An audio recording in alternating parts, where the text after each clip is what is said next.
I'm Tommy D from the KnicksBlog.com. Welcome to another edition of TKB TV.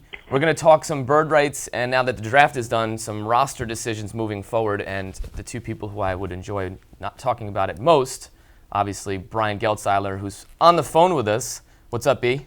Hey, TG. How we doing today, pal? I'm doing well. Your voice sounds great, despite all of the talking that you did yesterday. And in studio from Sheridan Hoops, our good friend Moke Hamilton. And Moke, you look well. I don't have to ask. You're looking fine. Thank you. Appreciate that. You're welcome. It sounds as if the favoring ruling with the bird rights is going to actually be a good thing for the Knicks, which a lot of people may be surprised at because the Knicks don't catch a lot of good breaks often. Talk to me about what the ruling means. You know, you're my legal guy, so let's go into the decision and the appeal process. Okay, well, I mean, long story short, I think everything has been well documented. Al Iannazzone of Newsday, he's been all over this. He's been talking to a lot of the union guys, particularly Ron Klempner, who is very, very good with the press. But the point is, the appeal, right? It's a process that could take weeks to actually settle itself. Long story short with the NBA is it would be a public relations disaster for them to appeal the decision and to basically hold up the Knicks' free agency plans.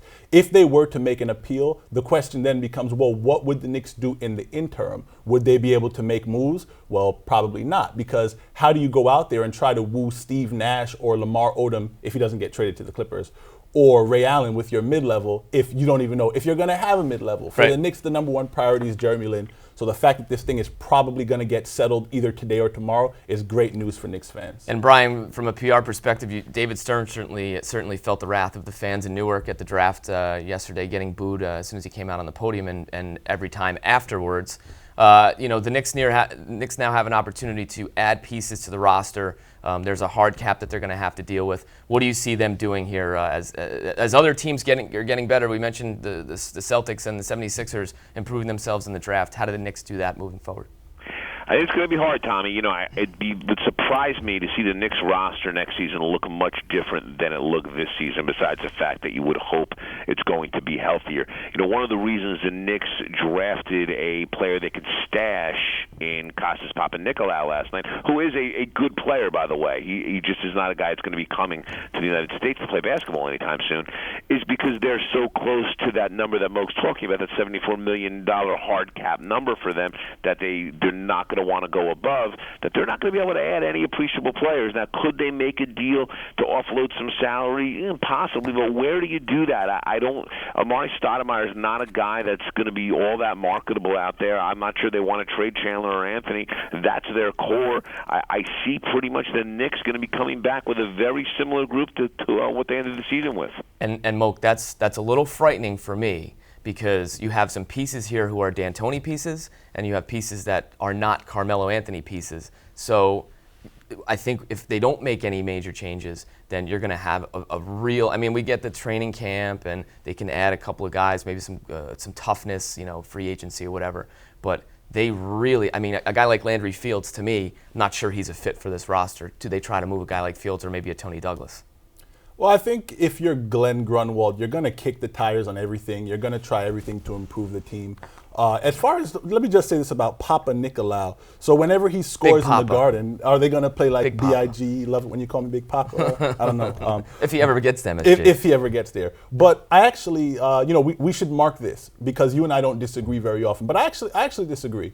I think that if the Knicks move the ball, I think if they have Jeremy Lin, and I think if they're able to get a second point guard, maybe Raymond Felton is a name being thrown out there, Jameer Nelson, obviously Steve Nash would be a great fit. But if they dedicate themselves to moving the ball, I do think Landry Fields could be a very successful player on this roster. Now, that being said, the Knicks over the past 5 years, their entire situation has been marked by roster turnover. Right. For once, I think it would actually be good for the team to have some chemistry and to build with what they have.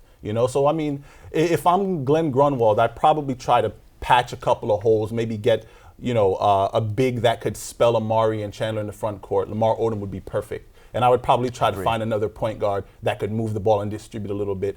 I think if you add that stuff to Carmelo and Amari Stoudemire, you probably have something there. Brian, who's the guy that you think would fit and actually, kind of plug a few holes, that's a realistic option for the Knicks?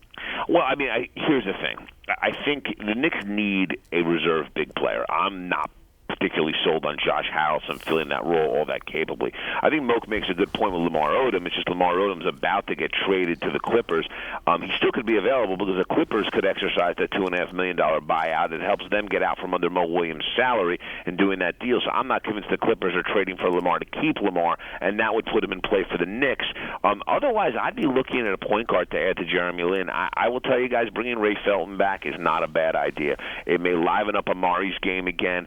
Felton's got something to prove. He did a nice job when he was here a couple of years back. He's a very good candidate to share that point guard spot with Jeremy Lin, and because of his strength and his ability to guard wings, he can give you a little bit of a smaller look there with playing them both together.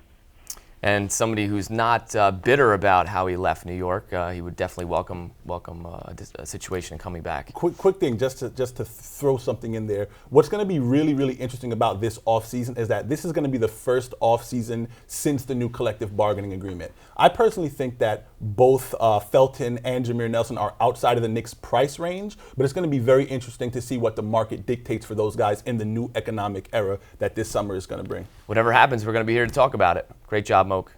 Thanks again, Brian. My pleasure, Tom. Have a great weekend and stay cool. And remember, to get all your information on the Knicks, check out the knicksblog.com, part of the SNY.TV blog network. I'm Tommy D. We'll see you next time.